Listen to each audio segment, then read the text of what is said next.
All right, man. Welcome to Crrow777 Radio. This is the introduction for episode 86. Jason Lindgren is with me, and we will be covering Helena Petrovna Blavatsky and Aleister Crowley. It's an interesting episode. When I began to go through Blavatsky's work, it became, the conclusions I'm going to draw here became apparent pretty quickly. I reread two books that I had gone through some time ago. One of them is Isis Unveiled, which, spoiler, Isis is not unveiled in that book.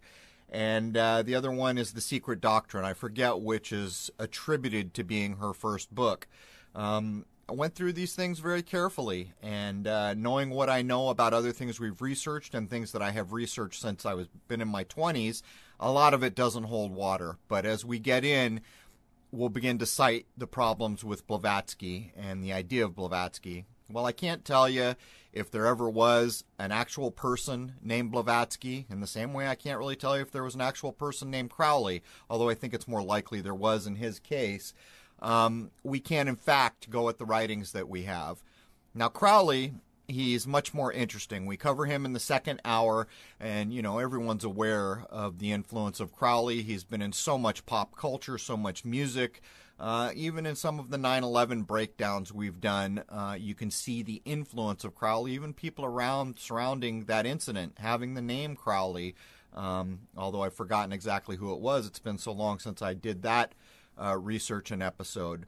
Now, Crowley, I once again went at his writings, and the last thing that I looked at was the 777 Kabbalistic writings, incidentally, which has no influence over the naming of my channel. There is no connection there, absolutely, emphatically, but I couldn't get through it again. This is the second time I've went at that tome, and it is so dry and so nonsensical as to be a hard slog to get through any of it. And even in the prefaces to some of these writings, they will tell you flat out, you won't understand what's going on here. And as you develop as a student, in their words, you'll even understand less. Then it goes on to say sorcerers have their own language, and they don't even know half the time what they are saying, what the meaning of what they are saying is.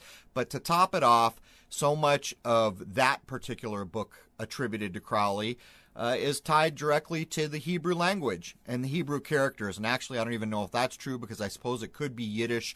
I know there's a distinction there. Hebrew being spoken by, roughly 9 or 10 million people in the world, I think, and Yiddish being attached to the Ashkenazi Jews. My point here is this. If you don't speak those languages, how the heck are you going to make heads or tails out of all these tables and charts and mystical symbols and all these things that were attached in the 777 work by Crowley? And not only that, as you get into the backstory, there are plenty of scholars who did speak the language who said Crowley was not proficient. So I would ask, this man's attaching, what are there, 22 characters, I've forgotten now, whatever the number of characters from, I think it's Hebrew, into these charts, and we're being told by people who grew up speaking the language and scholars that Crowley was not proficient. All kinds of things we're going to cover here. Anyhow, let's jump in with Jason Lindgren for episode 86. It's very interesting. In the second hour, there's a lot there. Crowley is just, he's been everywhere. Both these people are a bit like Indiana Jones. Almost unbelievable how many things these people did in their lives. Anyhow, let's jump in. All right, man. Welcome to Crrow777 Radio Podcast. This is episode 86. Jason Lindgren is with me, and we're going to be covering Helena Petrovna Blavatsky and Edward Aleister Crowley. Mr. Crowley. Anyhow, welcome, Jason. Hello. Are we ready to do some magical things? We can try. Anyhow, there's a couple things we need to cover before we get in.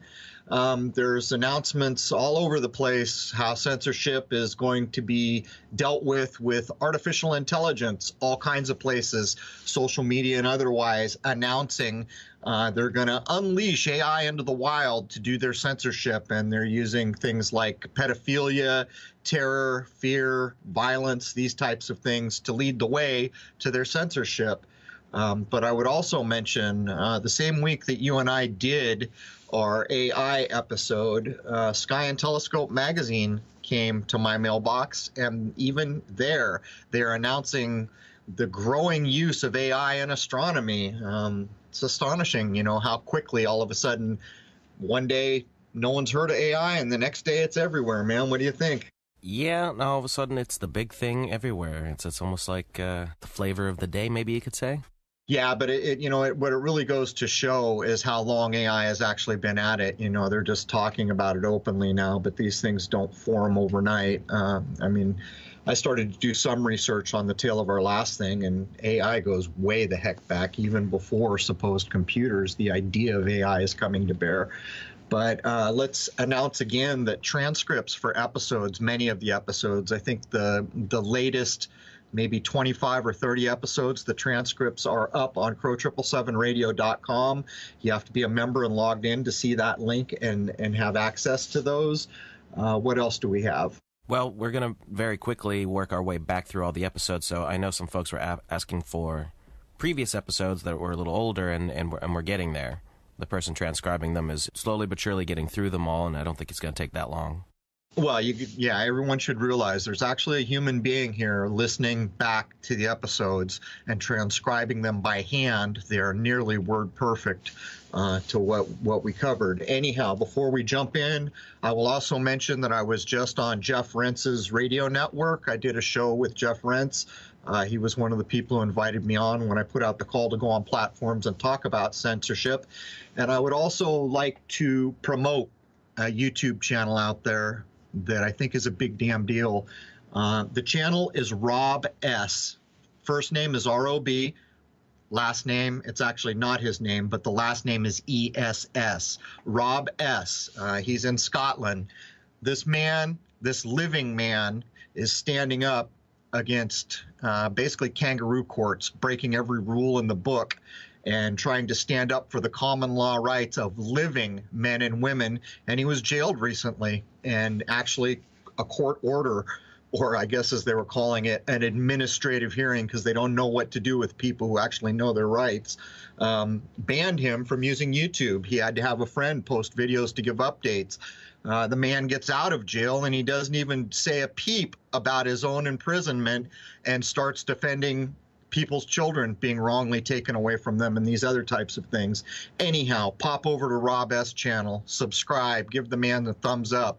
You're looking at truly a living man, and that damn well means something in this day and age. Anyhow, Jason, anything else before we jump in? Yeah, I just want to address the fact that some of the things we do have obviously been done on other programs and all that, but there's two reasons why we will cover topics. One, this is a different audience and may not be familiar with a particular topic. And two, you're getting our particular take on subject matters that we may have looked into on our own for years. And you and I obviously have slightly different points of view, and we crunch data in different ways in our minds. And we come together as a meeting of the minds to give our opinion and take on things. So it's just something I want to throw out there in case people are wondering, oh, well, AI has been being talked about for ages now. It's like, of course, we haven't done it yet, and we just wanted to discuss it ourselves. And we have a lot of listeners here. They may not be that familiar with it, and they happen to like the particular flavor that we put out here. So that's what I'm really want to get out there about all this. Right. The other thing about the way we do our shows, Jason, is we challenge. We do the research and we challenge the information, trying to force it to mean something, trying to validate itself or prove itself that it can't be validated, which is going to come up time and time again in this episode with Blavatsky and Crowley. And just to make it perfectly clear, I read, well, as much as I could, and for the second or third time I've gone at this, I haven't gotten all the way through it, Crowley's 777, the Kabbalistic writings. I read from Blavatsky, Isis Unveiled, and The Secret Doctrine, I think is the name of the other one. One of those two is her first book, supposedly. And I don't know, I think Jason and I pretty much see eye to eye on Blavatsky. I'm not sure where he's going to come down on Crowley, but I'm not going to mince words. I find problems. I find problems all the way through both of these people. But anyhow, Jason, without any further ado, shall we jump in? Let's. First thing I want to bring up is the definition of something called spiritualism. And this was very big in the late 1800s into the 1920s-ish, and then it kind of branched off and did its own thing. But It is the belief that the spirits of the dead have both the ability and the desire to communicate with the living.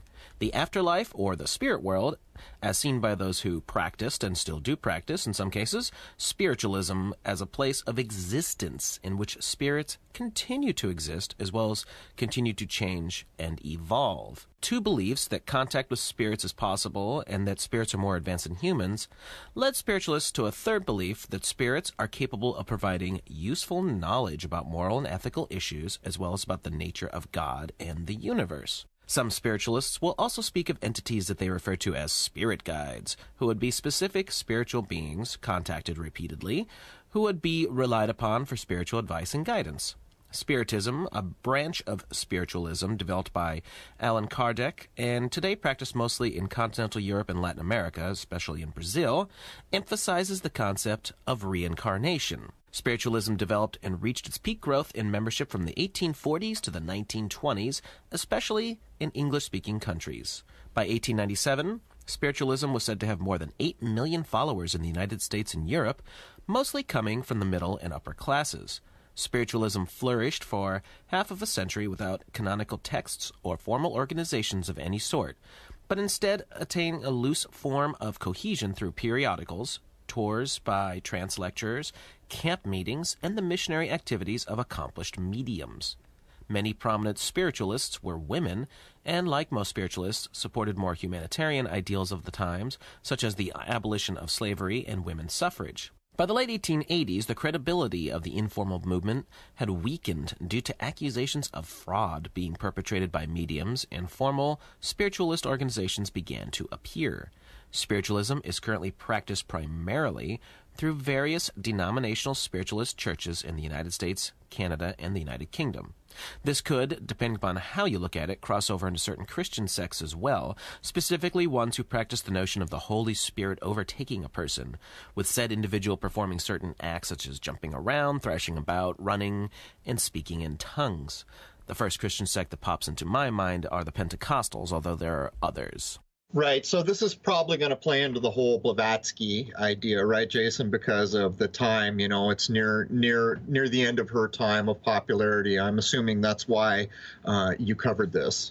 Correct. She kind of spearheaded a lot of the more popular notions of this, and there are plenty of others as well. But like a lot of them, she got accused of fraud at certain points in her life. Well, in Blavatsky's case, I think there's good reason, and we're going to cover these things. There are endless problems with what Blavatsky said of her own self, and endless problems about where she actually may or may not have gone in the world. These problems recur through the entire timeline, and I noticed that you're going to cover some of them, so I'll just hold off. Let's keep pushing. Right, so although various spiritualist traditions have their own beliefs known as principles, there are some shared concepts. A belief that the soul continues to exist after the death of the physical body, a belief in spirit communication, even after death it is possible for the soul to learn and improve, a belief in a God, often referred to as infinite intelligence. The natural world is considered to be an expression of God, infinite intelligence, and personal responsibility for life circumstances. And again, this sort of crisscrosses over into other mainstream religions, such as parts of Christianity. And this can tie into Blavatsky and with Crowley, because Crowley's magical systems also deal with spirits and all that sort of thing. Right. Both of these people are going to rely heavily at times on Buddhism. And so the idea of reincarnation, or that some portion, probably in the Buddhist tradition, the mind goes on after death. I'm going to point out problems with Blavatsky and her take, or her supposed interaction with Buddhist masters who supposedly trained her up. Real problems with all of that, but then I know enough about Buddhism and had studied Eastern religions and Tibetan Buddhism specifically to find flat out that some of the claims she makes are erroneous.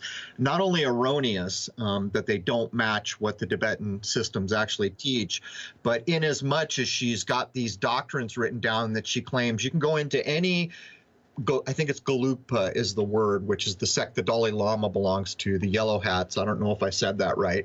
She said you can go into any monastery of this sect and find these doctrines written down. Well, as fact would have it, many people tried to do this and could never find the claims or the things written that Blavatsky said were so readily available. So there's that, Jason. A few more definitions and background bits before we get into the people themselves. Theosophy. Any of a number of philosophies maintaining that a knowledge of God may be achieved through spiritual ecstasy, direct intuition, or special individual relations, especially the movement founded in 1875 as the Theosophical Society by Helena Blavatsky and Henry Steele Olcott. So as I was going through, I found that apparently Henry Steele Olcott gets to be at odds at some point with Blavatsky. Did you cover any of that? Just a little bit. She had a lot of problems with people, and later on especially she would get accused of, again, fraud from ex-members and all that. So who knows what was really going on. It could have been a power play because obviously money started getting involved with these big societies and all that. So you really don't know what was actually going on behind the scenes. It would be interesting to know how much money was changing hands in all this, because so much of Blavatsky's story just doesn't hold water at all. But anyhow, go ahead, keep pushing. All right, the next point is on thelema. It is a spiritual and social philosophy developed in the early 1900s, calling each person to act in alignment with his or her true will, which may or may not be the same as personal wishes, as a basis for spiritual growth. And this is Aleister Crowley's branch of spiritual matters. Right. So it's, what's the saying? Do what thou wilt, or something to that effect. It's being echoed here. Just as a lot of subjects we have covered, I'm going to be skipping a whole lot. With Blavatsky and with Crowley, these people did things. My big joke is they're like Indiana Jones. They've done so much crap. There's just no way. George Lucas should have been making movies about these people, not with Harrison Ford. It's just the amount of crap that these people supposedly did in a time period when travel was difficult, unsafe, and took a hell of a long time. It just seems very unlikely that a lot of the things these people claim they did, they actually did. Hear, hear. Yes. A lot of stories revolve around Helena Blavatsky, but one of the huge problems, if indeed she was a real living person, as mainstream history states, is that she told different stories and different versions of those stories to different people at different times. This makes it very, very difficult to nailing a lot of the specifics of her life down whatsoever. The people who are her fans, and some of them are very diehard fans, who oftentimes treat her with a rock star-like status and reverence, with of course, appropriate mythos to accompany, they seem to pick and choose what to believe about her as they individually deem fit, because there's a good bit of information out there about her, but not a whole lot that can be proven effectively to any degree. Especially if she was a real person and spinning yarns, you just don't even know in the first place. Well, I think to some degree we can address this. All the claims that she's going into places to meet high lamas that take her in and train her up and all this kind of stuff, there is easily as much verbiage of people trying to prove she went to any of these places as there is people stating flat out she never went to any of these places. She was in Europe the whole time. But I will point out, in the two books that I had read previously and then went through again for this episode, they're both abridged versions, Isis Unveiled and The Secret Doctrine.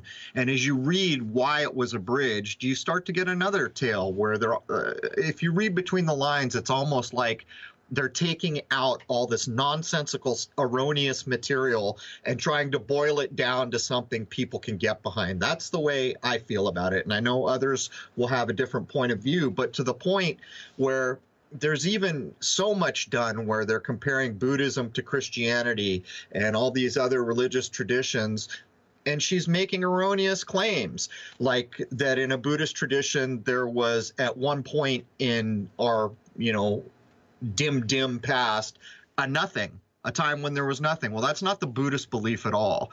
The Buddhist belief logically breaks down and comes to this conclusion, that you can't make a life out of nothing. So that means we've been here all along, that we've always been here. In that kind of point of view, people are, reincarnated over and over and over and over. And in some certain sects of Buddhism, that life could be not a person, any other kind of life in some sects. Other ones kind of stick more to once you're a person, you're, always going to be a reincarnated person. But these glaring problems are at almost every turn for a person who's going to challenge the information. Anyhow, back to you. Well, in Buddhism, isn't it an enclosed circular system? Well, yeah, it's illustrated that way in things like the Wheel of Life, which, if I remember correctly, a king asked the Buddha to explain the Buddhist philosophy, and he made the Wheel of Life image to illustrate to the king. And in that, at the center of the wheel, you have the three poisons, which is said to be what keeps everyone stuck in samsara, samsara being the cycle of living and dying and being reincarnated. In that kind of illustration, it shows, 6 or 8 realms that living beings can be born into. Where we live now is one of them, animals one of them. There are versions of hell, and then there are maybe what you might call versions of heaven for the Western mind, but it's more like godlike beings, but not gods. They're all going to die in that construct. So I think you're referring to the Wheel of Life illustration that's been put forward so often in almost every sect of Buddhism. All right, so Helena Petrovna Blavatsky. She was born into an aristocratic family. Her birth name is Helena Petrovna von Hahn in the Ukrainian town of Yekaterinoslav, excuse me for that, which was then part of the Russian Empire. Her birth date was August 12, 1831, but according to the Julian calendar that was used in 19th century Russia at the time, it was July 31st. Immediately after her birth, she was baptized into the Russian Orthodox Church. So one of the things about Blavatsky in the writings, in the books, it says over and over that she was never schooled to any great degree and that she was self-taught and all these things. And this is where I start to have logical problems with even her backstory. She's an aristocratic family. I suppose you could make the argument that maybe women were not going to university or doing other things at the same rate as men, but you're going to have a hard time convincing me that anyone from an aristocratic family back in these days was not being educated at a level far superior to the people in the surrounding countrysides. As an example, very few aristocratic families didn't have members that spoke 3, 4, 5 languages. That was part of it. If you were going to be an aristocrat, you needed to know English, you needed to know French. As examples, many of these people who were going to be part of the church would also know Latin. And then, of course, if you were an aristocratic family, you had to know Greek because all of the classics were written in Greek. So this is, even from the very get-go, though I guess you can't prove it out one way or another, I find logical problems in what we're being told. She did get some schooling from what I read about, but it wasn't a formal schooling. It was more, you can call it homeschooling, I guess, but it was still a very higher education type of thing. See, in the accounts that I read, I think, is it The Secret Doctrine, in the preface, the person who abridged both, actually the same person abridged both those writings, it makes a big point to say she never had formal education, and it doesn't go much beyond that in the 2 things that I read. So much inconsistencies from the beginning here. Yeah, no doubt. From my point of view, any aristocratic birth in this period of time is going to be well educated above the surrounding kind of lower castes of society. She is said to have been an unusual child, with plenty of references to the superstitions and beliefs of her time, making its way into the descriptions of her childhood. She is said to have surrounded herself with mystery as a child, for example, making claims to her childhood friends that in the subterranean corridors of their old house at Saratov that she would explore, that she was never actually alone, but would have companions and playmates whom she called her hunchbacks. She is definitely described as a storyteller as a child. Well, there it is.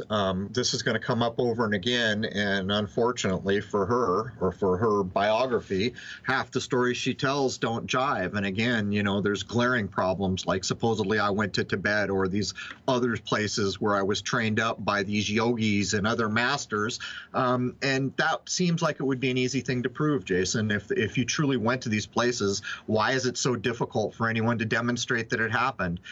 For me, logic and the ring of truth are not in any of it. And so describing her as a storyteller as a child, I think it fits the narrative. As do I.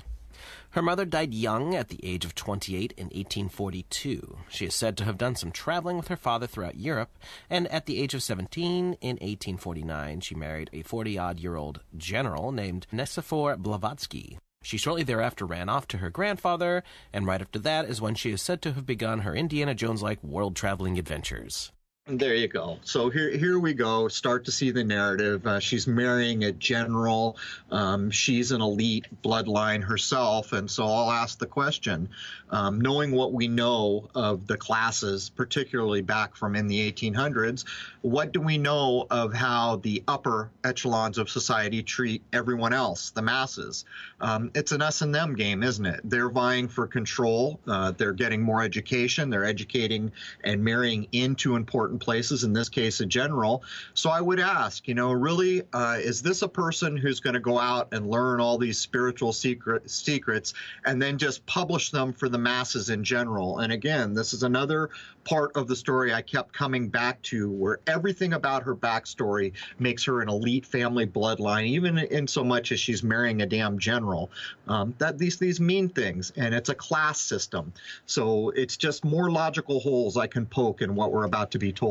Much of what is known about her between 1849 and her arrival in New York in 1873 is really only known by what she told other people. The problem was, as we've initially pointed out, she supplied various people with a wide selection of biographies. She told so many different stories that covered so many years that all the events taken together could not have occurred to a single person in a single lifetime. So let's just say what we're both thinking, charlatan. That's what I'm thinking. And I'll point out another thing, like if you get, I think it's The Secret Doctrine, there's so many pictures of Blavatsky, a lot of them very similar. She's almost always touching her face or her temple. But notice her left eye in many of the images, where it just seems a little funny, a little constructed.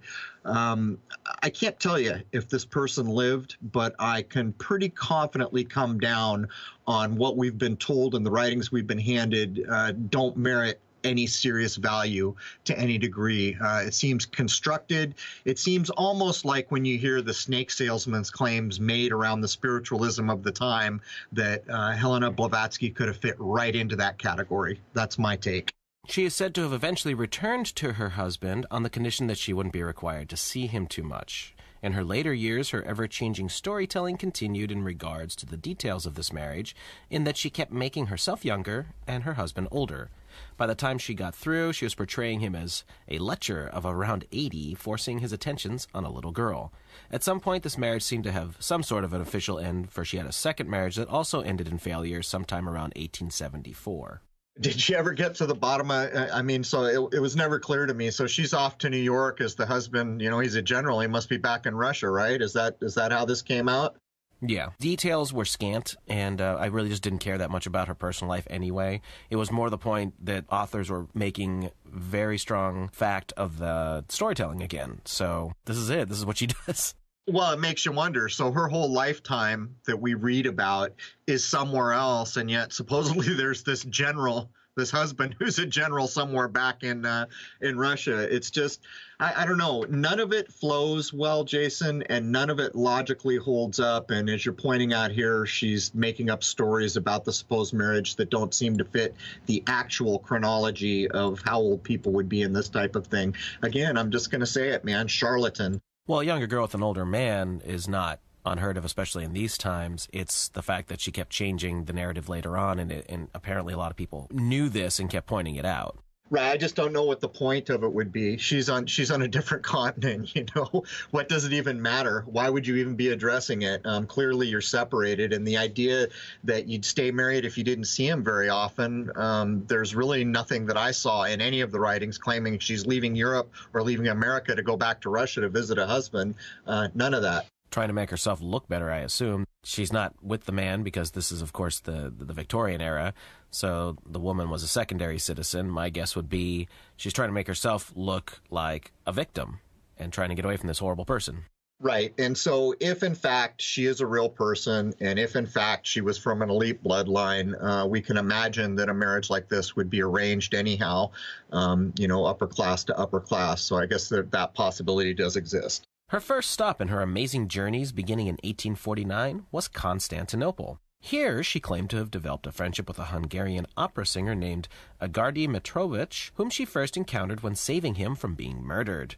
Also there, she met the Countess Sofia Kiselyova, who she would accompany on a tour of Egypt, Greece, and Eastern Europe. In Cairo, she met the American art student Albert Rawson, who later wrote extensively about the Middle East, and together they allegedly visited a Coptic magician, Paulos Medamon. In 1851, she journeyed to Paris, where she encountered the mesmerist Victor Michal, who is said to have impressed her. From there, it was on to England, and would claim that it was here that she met the mysterious Indian who had appeared in childhood visions, a Hindu, whom she referred to as the Master Morya. She provided various conflicting accounts of how they met, locating it in both London and Ramsgate according to separate stories. She always maintained that he claimed that he had a special mission for her and that she must travel to Tibet. So can we get a male rooster and a poppy together here so I could just say poppycock? I mean, she needs her Indiana Jones whip at this point, and this is the part that over and over again in various writings, people who want to follow her, who want to hold her up as a kind of rock star, are trying to prove that she went to all these amazing places. Here's the rub, Jason. If you were wealthy back in the day that we're talking about, there was a thing called the Grand Tour. And again, this comes into why the upper classes needed to speak so many languages. The Grand Tour had all these big cities around the world, and since these were idle people with endless money, they would take these tours. But what's being explained here isn't much like a Grand Tour, but all these amazing people she's gonna meet, and then they tie it into all this myth of, I had these visions of this person and met him. But for my money, I would fall on the side of all the people that are trying to point out that if you really did all these things, it wouldn't be that hard to prove it, and we can't prove it. So there's that.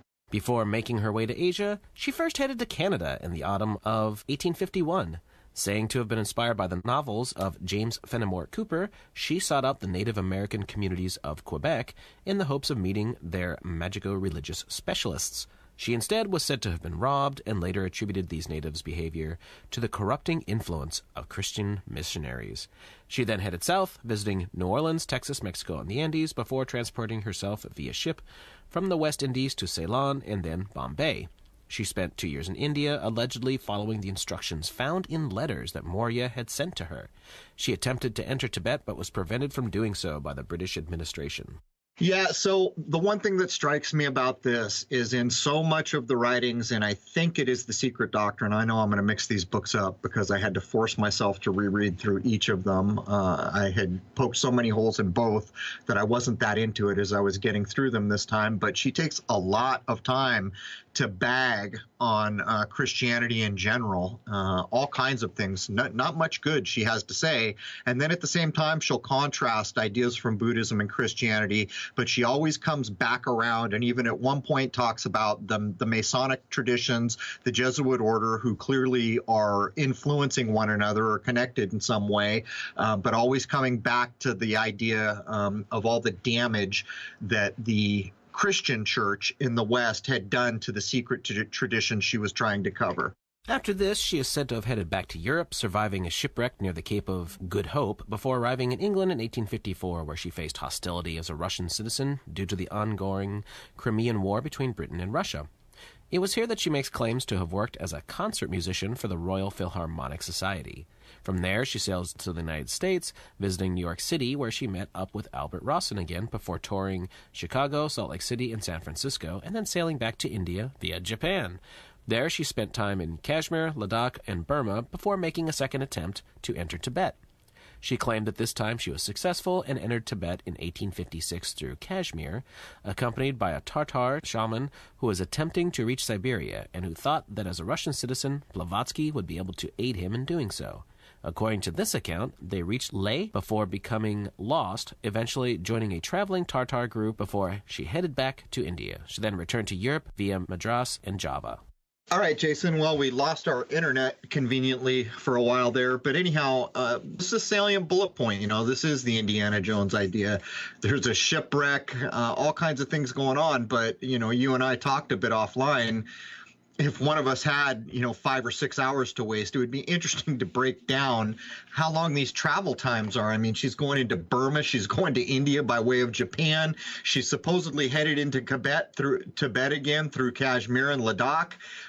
It goes on and on and on. And this is much of what I was reading about when people, were trying to prove that, in fact, she had done any of this travel. Not sure where you're at with all this.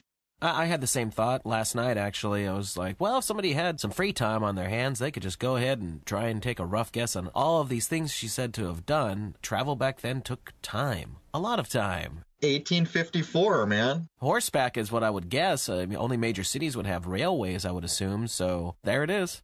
Yeah, but I mean, when you're talking about coming in, going over to India by way of Japan, and then heading through Burma, Kashmir, Ladakh on your way to Tibet. I mean, come on. I've read accounts of some of the earliest people in Tibet. As a matter of fact, there's a movie out, with Brad Pitt about all the trouble they had getting into Tibet, and that's right around World War II.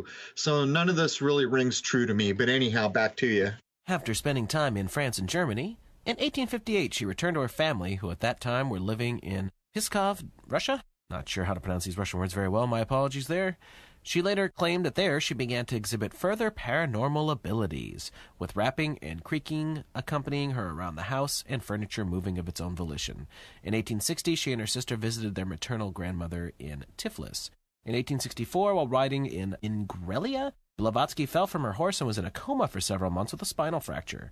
Recovering in Tiflis, she claimed that upon awaking, she gained full control of her paranormal abilities. She then proceeded to Italy, Transylvania, and Serbia, possibly studying the Kabbalah with a rabbi at this point. In 1867, she proceeded to the Balkans, Hungary, and then Italy, where she spent time in Venice, Florence, and Mentana, claiming that in the latter she had been injured fighting for Giuseppe Garibaldi at the Battle of Mentana. Da, da, da, da, da, da, da. I'll bet you she threw an inflatable raft out of an airplane and wrote it down too.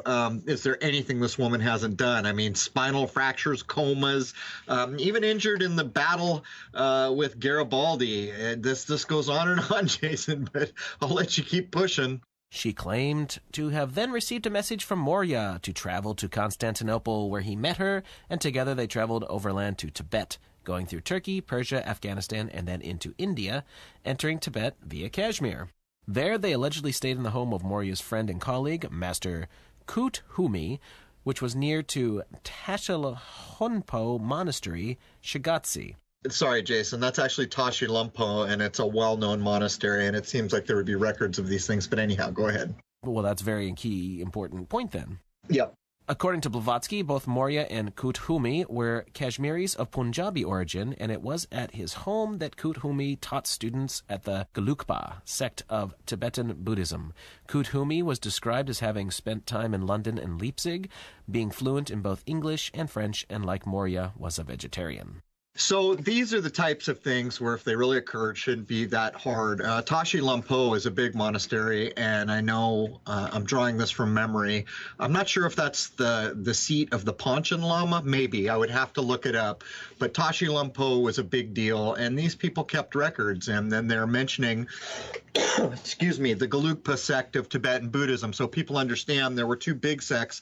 One of them were the Yellow Hats, called Gelugpa, and this is the sect that the Dalai Lama is from. And again, the claims are made by this woman in the book, I think it's The Secret Doctrine, that all these things she's laying down and all these secrets she's revealing are available in any reputable Gelugpa monastery.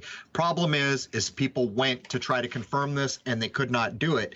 All these problems with the stories that are being put down, but I mean, if you just take the track she's claiming to have taken right here, I mean, come on. Constantinople, through Turkey, through Persia, through Afghanistan, then into India, and for the third time entering Tibet via Kashmir. I don't know, man. Anyhow, Jason. She claimed that in Tibet she was taught an ancient and unknown language called Senzar. She also claimed to translate a number of ancient texts written in this unique language that were preserved by the monks of a monastery.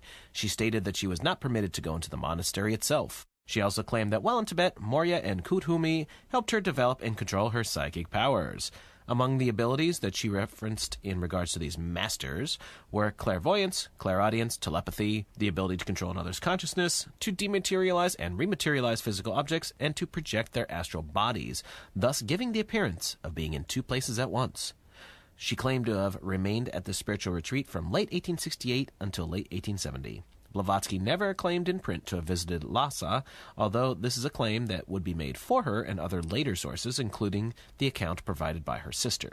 So I've read a lot of accounts about a lot of lamas and about a lot of Buddhist lineages, and everything that I've read, people take lifetimes to master higher abilities with their mind, things like clairvoyance. And here she is for 2 years, 68, 69, and 1870, and she's rematerializing, dematerializing, I mean, come on, man. The ring of truth is in none of this, Jason. And again, that sets aside the fact that nobody has ever been able to prove she went to any of these places. Anyhow, man. Some more travels go on, and after leaving Greece and arriving in Cairo in 1871, she made a first attempt at investigating and explaining the nature of spiritual phenomena. For that purpose, she formed the Société Spirite, or Spiritist Society, for the investigation of the spiritism of the French occultist Allan Kardec. It would appear that this was done against the advice of Paulus Medamon, a well-known Coptic mystic and occultist with whom she was in touch at the time. Her sister, Vera de Velihovsky, was in correspondence with her during these years and wrote that she chose to start in this way. Since there was no other philosophy available to give people a chance to see for themselves how mistaken they were, she would first give room to an already established and accepted teaching, and then, when the public would see that nothing was coming out of it, she would then offer her own explanations. However, the Société Spirite failed within a fortnight, as Blavatsky could not find honest and qualified mediums to do the kind of research she had envisioned. The bottom line on that was, there was fraud. It doesn't surprise me, Jason. At some point, if I would have had 6 hours to burn, I would have mapped out all the places she claimed to have been. But in this case, they flat out cite fraud. It's astonishing to me that it's not cited flat out in a lot of places. The problem is with a lot of these writings, many people are trying to hold up Blavatsky as some kind of a rock star. But anyhow, let's keep pushing. Her ties with spiritualism, as discussed earlier, really start to take shape with her arrival in New York in July 1873. She is said to have first worked as a dressmaker to earn a living. After her acquaintance with Colonel Henry Steele Olcott at Chittenden, Vermont, in the house of the Eddy brothers, she took up journalism, writing mostly on spiritualism for magazines and translating Colonel Olcott's articles into Russian. For over 15 years have I fought my battle for the blessed truth, she wrote in The Spiritualist Scientist, published in Boston on December 3, 1874. For the sake of spiritualism, I have left my house, an easy life amongst a civilized society, and have become a wanderer upon the face of this earth. Well, that's an understatement. There's very few places on the face of the earth this lady has not been by the accounts that are put forward here. But, another thing, Jason, I would point out is she claims to have had a shipwreck at the Cape of Good Hope. These things probably, if they occurred, would be, you could look them up in some way, shape, or form. But here's another trail where people could try to determine on some level if she even existed as an actual human being, because she's claiming to have published in all these places. I simply didn't have time for it. When I read through the books, I got to the point where I had pretty much made up my mind that what I was reading was nonsensical and couldn't hold water. But there is a trail here for anyone who wanted to go look to see if they could prove she actually existed in some way, shape, or form. I would be surprised if she didn't. I would be surprised if there was no person that ever existed. I just think most of the things attributed to this person don't hold water. That's the way I see it. The starting point of her career that made her a well-known figure was the foundation of the Theosophical Society in 1875. This society professed to expound the esoteric tradition of Buddhism and aimed at forming a universal brotherhood of man, studying and making known the ancient religions, philosophies, and sciences, investigating the laws of nature, and developing the divine powers latent in man. It was claimed to be directed by secret Mahatmas, or Masters of Wisdom.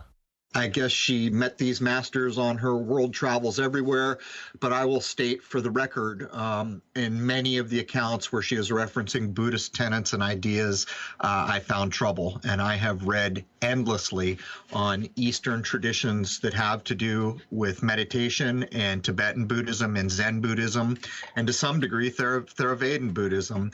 And what I found is most of the things she's writing about don't really jive in the way that I understand them, having studied it for years. In summer 1875, Blavatsky began working on a book, Isis Unveiled, outlining her theosophical worldview, much of which would be written while staying in the Ithaca home of Hiram Corson, a professor of English literature at Cornell University. Although she had hoped to call it The Veil of Isis, it would be published as Isis Unveiled. While writing it, Blavatsky claimed to be aware of a second consciousness within her body, referring to it as the lodger who is in me, and stating that it was this second consciousness that inspired much of the writing. In Isis Unveiled, Blavatsky quoted extensively from other esoteric and religious texts, although her contemporary and colleague Olcott always maintained that she had quoted from books that she did not have access to. So even in this account, what she's writing is being attributed not to her, but to this other consciousness that's living in her. In other words, I didn't write this stuff.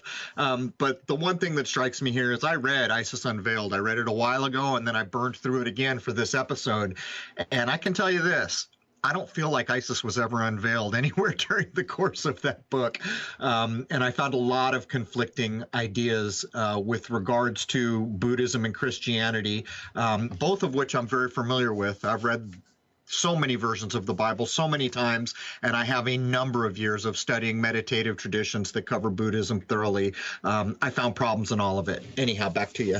So for the next few years, the Theosophical Society established links with an Indian Hindu reform movement, the Arya Samaj, which had been founded by the Swami Dayananda Saraswati. Blavatsky and Olcott believed that the two organizations shared a common spiritual worldview. Unhappy with life in the United States, Blavatsky decided to move to India, with Olcott agreeing to join her, securing work as a U.S. trade representative to the country. In December, the duo auctioned off many of their possessions, although Edison gifted them a phonograph to take with them to India. How interesting.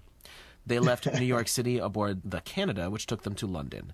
After meeting with well-wishers in the capital, they traveled to Liverpool, there setting sail aboard the Speak Hall, arriving in Bombay in February 1879. In the city, they were greeted with celebrations organized by Arya Samaj member Harishund Chintaman before obtaining a house in Girgaon Road, part of Bombay's native area. So, I mean, if these things are happening, it seems like there should be a trail that's not too difficult to unravel here to prove. But again, I mean, is there any place they didn't go? Is there any famous personage they didn't meet? Edison himself is giving them a phonograph, which probably weighs, 40 pounds back in the day, that they're going to pack off to India with them. Anyhow, Jason, I'll leave it be. Go ahead. All right, so due to health issues, Blavatsky leaves India in March of 1885. By this time, the Theosophical Society had experienced rapid growth, with 121 lodges having been chartered across the world, 106 of which were located in India, Burma, and Ceylon. I wonder how much truth there is to any of this. There must be a there for these to have been printed, or people would have flat out said it was wrong. But when you think of a place like Burma, you're looking at almost 100% Buddhist. So I wonder where these kind of spiritual traditions would have a place to fit in. Hard to know, Jason, hard to know. Anyhow. Settling in Naples, Italy in April 1885, she began living off of a small society pension and continued working on her next book, The Secret Doctrine. She then moved to Würzburg in the Kingdom of Bavaria, where she was visited by a Swedish theosophist, the Countess Constance Wachtmeister, who became her constant companion throughout the rest of her life. In December 1885, the SPR published their report on Blavatsky and her alleged phenomena, authored by Richard Hodgson. In his report, Hodgson accused Blavatsky of being a spy for the Russian government, further accusing her of faking paranormal phenomena. The report caused much tension within the society, with a number of Blavatsky's followers denouncing her and resigning from the organization on the basis of the fraud. So here it comes. There's logical problems here as well, Jason, beside the fact that she's being called a Russian spy and all these other things, and a charlatan, which is almost certainly true if she existed as a person. Why is she now living off a small society pension? She's basically from an upper crust elite family, married to a general, clearly was a woman of means, having traveled around the world God knows how many times at this point. But now all of a sudden we're being told she's living on a small society pension. Just the logical problems all over the place. Blavatsky wanted to sue her accusers, although Olcott advised against it, believing that the surrounding publicity would damage the society. In private letters, Blavatsky expressed relief that the criticism was focused on her and that the identity of the masters had not been publicly exposed. For decades after, theosophists criticized Hodgson's methodology, arguing that he set out to disprove and attack Blavatsky rather than conduct an unbiased analysis of her claims and abilities. In 1986, the SPR admitted this to be the case and retracted the findings of the report. All right. Well, here's another thing, Jason. She's acting like masters are directing her. In all the research I have done in my life around people who are studying to have a higher mind, be initiated into places where teachers can teach them how to meditate and go towards what a higher human being can be. You are faced every time with the idea of initiation, where the student has to prove himself worthy to be prepared to accept what's apparently going to be important information, not suitable for everyone. In the Bible, it may be phrased as "don't cast your pearls before the swine." This kind of an idea. It holds true, it rings true, it is logically, you can work it out logically that there are certain things of a high nature in this world that wouldn't just be offered to any old person who didn't, meet up to the standards that were required. Not only that, once they're initiated, in almost every account that I've ever read, it takes many years, half a lifetime even, to begin to master any of these things of import that help human beings reach a higher level of being human. And here, once again, it's like, oh, there's these masters directing me, and I'm just writing this crap down in books and throwing it out to anyone who will pick it up. Just none of it, Jason. Anyhow.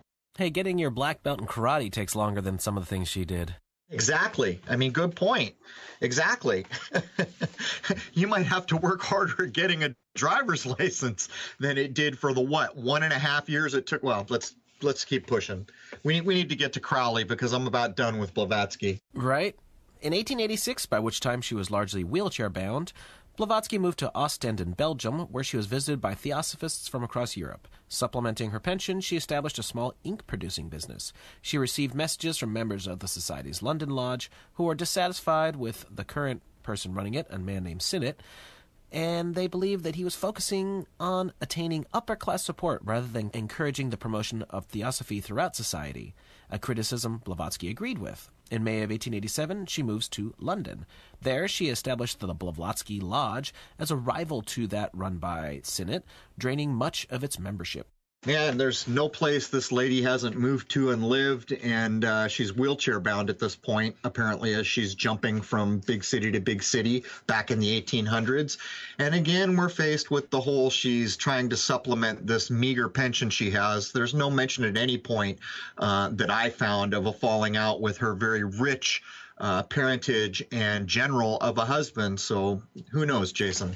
In 1888, Blavatsky established the esoteric section of the Theosophical Society, a group under her complete control for which admittance was restricted to those who had passed certain tests. She identified it as a place for true theosophists who would focus on the system's philosophy rather than experiment with producing paranormal phenomena. So it seems like she set up initiations that she didn't have to go through herself with other older traditions. There it is, man. I went to Tibet. I was there for 1.5 years. I learned how to dematerialize, rematerialize, but I'm going to test all you people. Do as I do, not as, do as I say, not as I do, I guess. Nonsense. Still in London, Blavatsky founded a magazine, controversially calling it Lucifer. In this theosophical publication, she sought to completely ignore claims regarding paranormal phenomena and focus instead on a discussion of philosophical ideas. Blavatsky also finished writing The Secret Doctrine. Since a commercial publisher willing to publish the approximately 1,500-page tome could not be found, she instead established the Theosophical Publishing Company, who brought out the work in 2 volumes, the first published in October 1888 and the second in January 1889. Continuing into 1889, her books The Voice of the Silence and The Key to Theosophy are also published. So here's the woman on her meager pension trying to figure out ways to supplement that pension, and she is now launching her own publishing company because no one will touch her 1,500-page tome. And I will say again, both of the versions of the Blavatsky books I read are abridged, and they go into pretty good detail about why they're abridging it. Much of it has to do with the nonsensical nature of what was removed, and part of it has to do with things they can't make jive anywhere. But again, I mean, what are we talking about here? Is the lady on a meager pension, or is it something else? She's launching her own publishing company now. Logical problems all the way down the road here. And to finish her up, as many times in her past, she continued to face accusations of fraud regarding her spiritual dealings. The U.S. newspaper The Sun published a July 1890 article based on information provided by an ex-member of the society named Elliot Coos. Blavatsky sued the newspaper for libel, and they publicly retracted their accusations in September 1892. That winter, Britain had been afflicted by an influenza epidemic, which Blavatsky contracted. This led to her death on the 8th of May in 1891. The date would come to be commemorated by Theosophists ever since as White Lotus Day. So, Jason, I would suggest that if such a person as Helena Blavatsky ever existed, the interesting story would be on her world travels, would it not? It would certainly trump anything that I read in ISIS Unveiled, where ISIS wasn't unveiled at all, and The Secret Doctrines, all of which seem to be, to me, and we'll get into this a bit with Crowley, but not to the same degree, nowhere near the same degree, that she simply went around borrowing from spiritual traditions which she could read about. As an example, you and I covered the idea of Masonry and the Jesuits and the connections there and how they were booted out of so many countries. In one of the books by Blavatsky, either ISIS Unveiled or The Secret Doctrine, I forget which now, she actually states verbatim the dates, the countries, and everything, even the connection between the Jesuits and Freemasonry, again showing that it was basically the regurgitation of publicly available or known historical items, whereas so many of the other ideas that had to do with specific sects of Buddhism, supposed documents that could be found in any self-respecting monastery that could not be found, all these other things had problems for me. Let's call it, Jason. Is Helena Blavatsky live or is she Memorex? Oh, she seems to be a fabrication, probably based off of a real person, but so much embellishment to the point that it's mere fantasy. That's what I would say. I never want to go so far as to say this person never existed, although I wouldn't be surprised to learn that was true in this case. If there was, in fact, a person named Blavatsky, all these things that are attributed to her are nonsensical, they don't hold water, and anyone who chooses not to just accept what they're reading but go in and will challenge will find that there's been a hell of a lot written demonstrating that it's not even feasible, most of this stuff, and also that she probably never traveled to any of the places she's attributed to having traveled, at least in the Far East anyhow. Anyhow, Jason, that brings us close to the top of the first hour. Is there anything you want to cover here? There's also the other side of the coin here, where she could have been a perfectly real person who did do certain things involving all these societies and everything, but she was a total snake oil salesman, which is why she had to keep moving around, and she was just looking to make money off the whole thing. That wouldn't surprise me, but, there's a paradox here, comes from a wealthy elite family, marries a general, apparently has enough money to just go around the world any old time she feels like it. And she goes around the world, man. She goes basically everywhere. Where did all that money come from? So I don't know, but yeah, I would agree with you. Snake oil salesman seems to be much closer logical explanation of the Blavatsky story for me anyhow. Well, since we have a few minutes left, let's get into Indiana Jones #2 for today's show. Aleister Crowley. Not just the subject of an infamous Ozzy Osbourne song, this guy also did it all in regards to the occult. There's no getting away from it, as people can see by the thumbnail I made from this episode. Crowley is attached to so many famous personages, and of course, the number of entertainers that re-echo the ideas of Crowley is astonishing, and it's not just any old entertainers. We're talking Beatles caliber, we're talking Jimmy Page caliber, we're talking Ozzy Osbourne caliber. These are names that when they say things, they go out into the world and they hit millions of minds. But back to you, Jason. Aleister Crowley was born as Edward Alexander Crowley in Warwickshire, England in 1875 to fundamentalist Christian parents following the Plymouth Brethren sect. At 18, and for the next few years, quite a few years actually, he starts climbing numerous mountains. He adopts the name Aleister while studying first moral science and then English literature at Trinity College, Cambridge in 1895.